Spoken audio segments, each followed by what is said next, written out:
Hello all my fellow YouTubers, and I'd like to say thank you to all of my channel subscribers so far.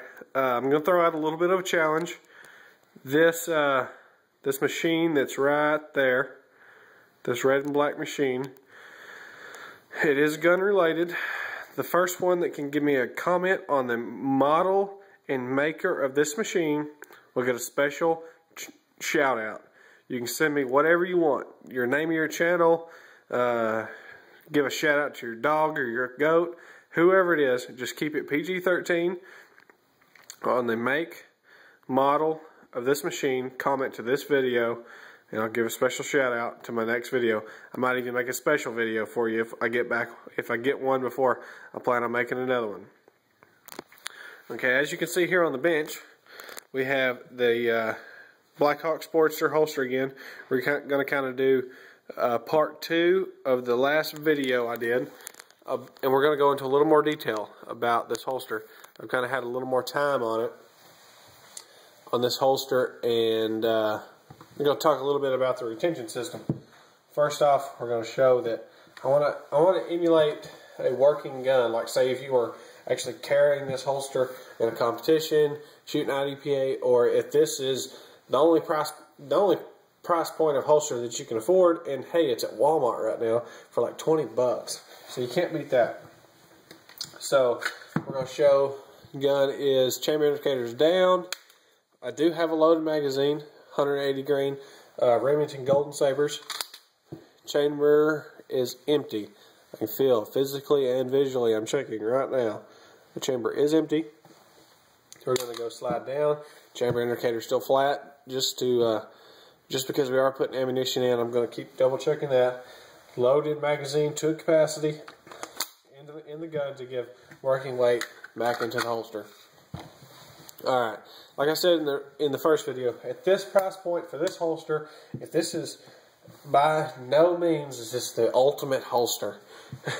It might be, I would rank it really high for a $20 holster. If you see those holsters at Walmart that are all nylon and it has like the extra magazine pouch on the front, don't waste your money on that. Buy this. This right here. They have them for all models of Glock, Springfield XD, XDMs, and I believe, I can't remember, but I know they had a SIG. They had a couple of models for SIGs there. As you can see, this is a Springfield XD 40 Smith & Wesson there.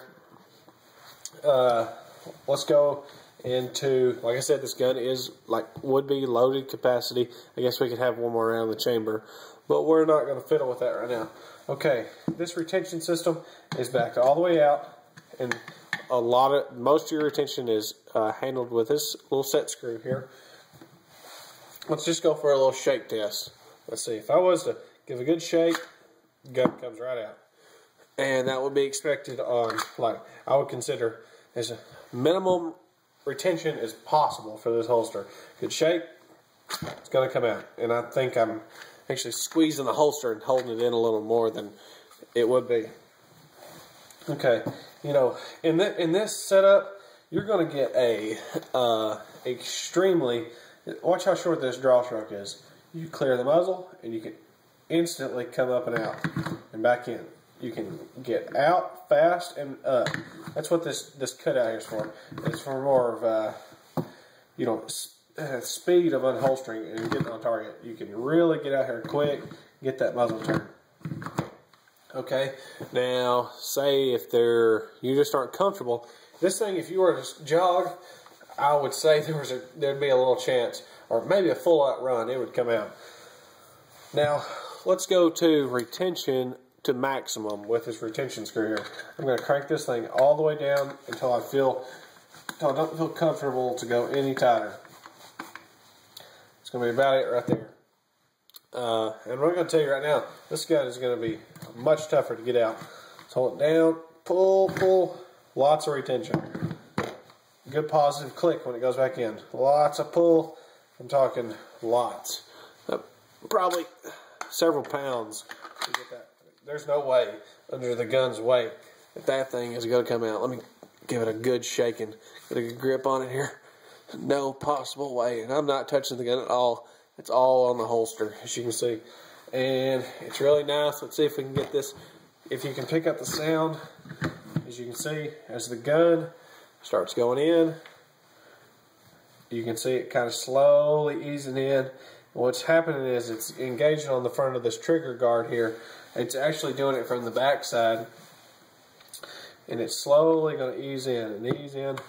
Nice positive click. Let's see if we can get some sound here. Going to slowly ease in. Click. I know you can see it on the screen. That nice click you get right there. One more time. Nice click. Okay. This gun is not going to come out. No way, no how on its own. It's going to take some you removing it. I would have no issue at all. Full sprint, uphill, downhill. I don't care if you're running downhill, you trip, and you start rolling down a hill. It's going to take more than anything is going to happen going down that hill for this holster for the gun to come unholstered. Now, you can achieve a really happy medium. Let's say like 2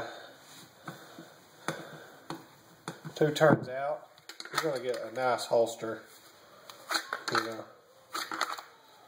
that's medium retention. Let's go in just a little bit more.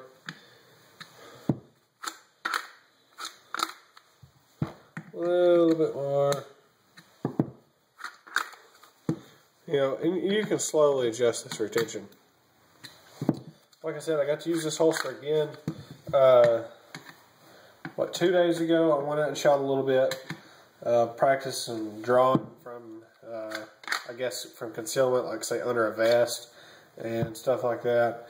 And I really like this holster, especially like I said in video number 1 of what the expected, probably the expected use of this holster is like an IDPA holster, something quick and easy to put on, take off. It's got the generous cutout for, you know, helping you on your draw time.